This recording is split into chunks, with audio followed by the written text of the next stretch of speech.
Aux confins du bassin parisien et de la Bourgogne, Château-Landon domine une voie de passage qui reliait autrefois Orléans à Sens et conduisait à Trèves. D'illustres personnages ont assuré la renommée de Château-Landon, dont le site en hauteur est occupé depuis la préhistoire. Si le village a perdu de son importance depuis le Moyen-Âge, il a cependant conservé de nombreuses traces de ce passé qui rappellent ce qu'a pu être une cité médiévale florissante. Clochers, tours, remparts, bien qu'ils aient été remaniés au cours des siècles, ces monuments s'enchaînent avec harmonie au balcon de ce bourg perché. On est ici à Château-Landon, qui est à 90 km à peu près de Paris, ancienne capitale du Gâtinais. Les premiers habitants se sont implantés ici parce que c'est un endroit privilégié. C'est un éperon rocheux, donc pour les premiers hommes, facile à défendre, avec une vallée de chaque côté. Donc les premiers hommes se sont implantés comme ça. Pour les Gaulois, c'était un oppidum qui, au moment de la conquête des Gaules par Jules César, 52 avant Jésus-Christ, Jules César passait et il allait de Orléans à Sens. Il s'est arrêté parce qu'il s'est dit une concentration comme ça, il ne faut pas laisser ça sur le chemin. Donc il a fait le siège de Château-Landon pendant 3 jours. Les gens ont cédé, en fait. Le site doit son essor au moine Saint-Séverin. Venu de Suisse pour soigner le roi Clovis, il tombe malade sur le chemin du retour et meurt à Château-Landon en l'an 504. Enterré sur place, ses reliques font rapidement l'objet d'un pèlerinage qui assure la prospérité de la ville pendant près de 10 siècles. La première église, la première paroisse qui a été créée à Château-Landon, c'est Saint-Séverin, avec son église attenante. Par la suite, il y a une autre église en 774 qui a été créée, Saint-Tugal. Plus loin, en remontant, vous avez la tour du notaire qui, elle, était une tour de défense qui faisait partie des remparts. Tout le long de l'éperon rocheux, là, c'était une défense, en fait, pour lutter contre les invasions barbares, contre tout ce qui pouvait arriver de néfaste sur Château-Landon. L'église Notre-Dame a été construite un peu plus tard, vers les années 1100, et c'est devenu le principal monument religieux de Château-Landon. La lignée des comtes du Gâtinais est fondée au 8e siècle, faisant de Château-Landon une importante résidence seigneuriale. C'est là que naît en 1043 Foulques IV d'Anjou, dont le petit-fils fonde la dynastie des Plantagenets. Elle va régner sur l'Angleterre pendant plus de 2 siècles et compter dans ses rangs les célèbres Richard Cœur de Lion et son frère Jean Santerre. Ce passage-là, c'est ce qu'on appelle une poterne. Ça permet l'accès de la vallée vers la ville forte dans un endroit assez restreint et facile justement à défendre et à limiter le nombre de gens qui voudraient envahir. Donc ça a monté à la ville forte. En 1068, Château-Landon entre dans le domaine royal, devenant une résidence intermittente des rois capétiens. La ville prospère au Moyen-Âge grâce aux foires, aux marchés, ainsi qu'au privilège de battre monnaie et de tisser des draps de laine, faisant de Château-Landon une des 17 bonnes villes drapantes du royaume. Symbole de cette prospérité, l'église Notre-Dame et son clocher de 57 mètres, unique dans la région.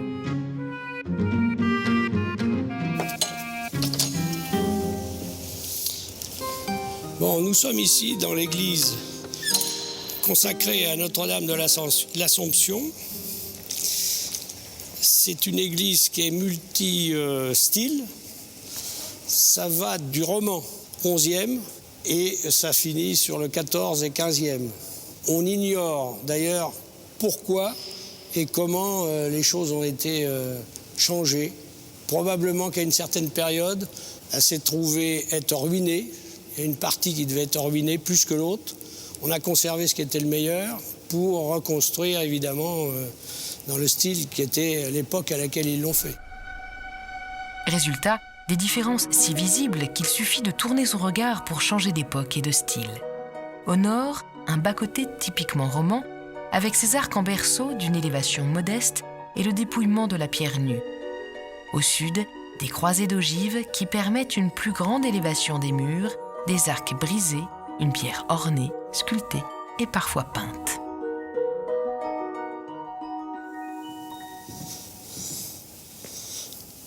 Pendant la Révolution, l'église a changé de vocation, ce qui fait que c'est devenu une salpêtrière. Et pour produire le salpêtre, il leur fallait avoir des fourneaux pour bouillir les eaux et recueillir le salpêtre. Ce qui fait que les fourneaux étaient implantés, vous voyez là. Sous l'action du feu, les pierres ont noirci et se sont éclatées. Cette disposition a duré pendant une dizaine d'années, en fait.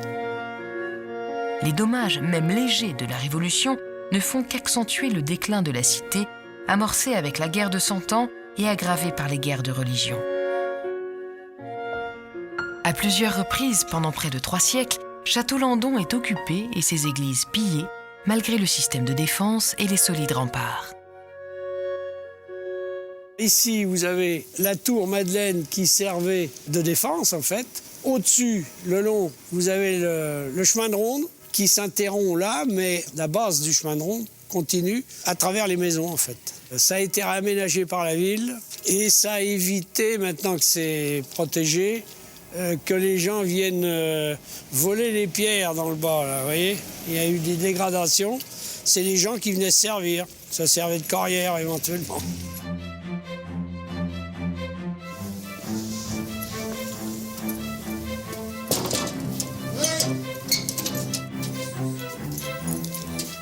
Oui, ferme la porte parce que ce matin c'est frisquette. Salut Édouard. Comment vas-tu? Ça peut aller.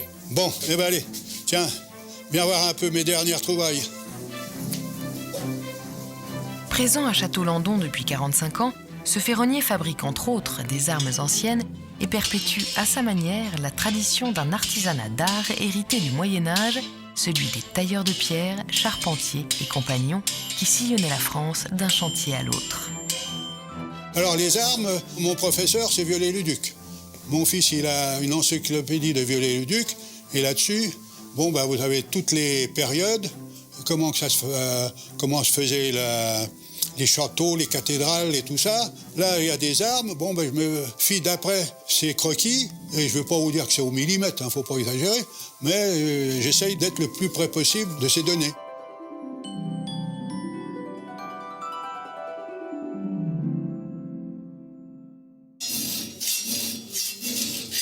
J'ai eu l'occasion de travailler pour un antiquaire qu'il y a eu à Château-Landon et qui était, je crois, le 5 ou 6e de France. Et pendant plus de 15 ans, j'ai tout restauré ces vieilles ferrures. D'ailleurs, des fois, ça vous faisait mal au cœur parce que j'ai beaucoup de ferrures. Enfin, pratiquement toutes celles que j'ai restaurées sont plus en France. Elles sont à Hong Kong, à Londres, à Berne, à Chicago, enfin, dans tous les coins du monde, sauf en France.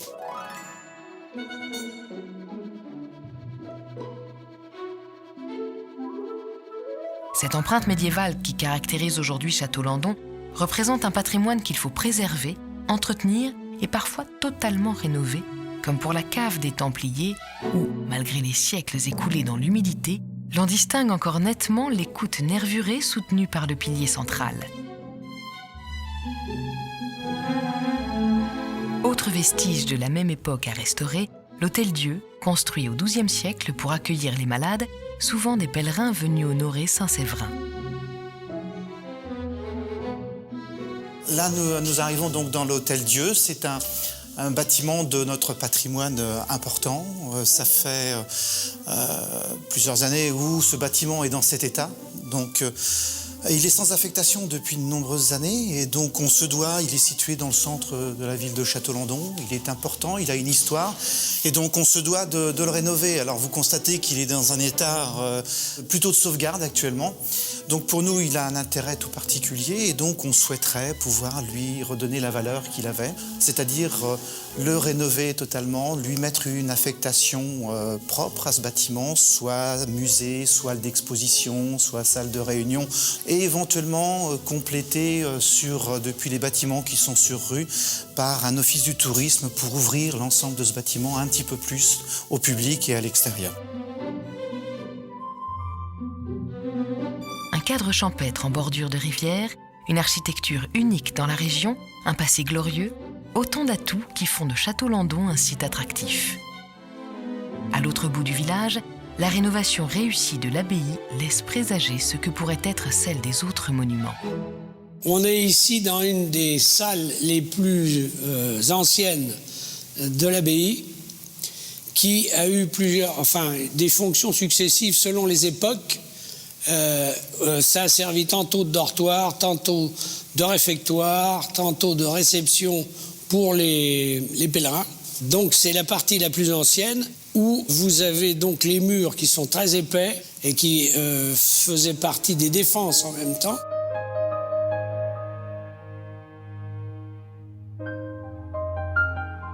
Dans cette salle, il y a notamment un puits, c'est une chose assez particulière, qui dessert plusieurs étages. Ce puits avait une fonction, notamment dans cette salle-là. Dans chaque face du mur, il y a un lavabo. Ce qui fait que les gens puisaient l'eau dans le puits, se servaient de l'eau, et l'eau pouvait s'écouler vers le fusain. Il y avait un système de canalisation qui fait que l'évacuation des eaux usées se faisait sur le fusain. L'abbaye a été en fonction depuis sa fondation vers le XIIe siècle jusqu'à la Révolution. Vendu alors comme bien national, le bâtiment finit entre les mains d'une famille qui ne peut à elle seule en assurer l'entretien.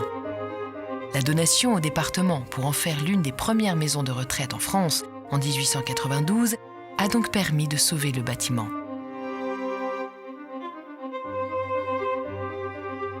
Château-Landon n'est plus un lieu de pèlerinage depuis longtemps, mais ses 15 siècles d'histoire et son site exceptionnel en font une étape qui mériterait de devenir incontournable sur la route qui mène au sud de la France.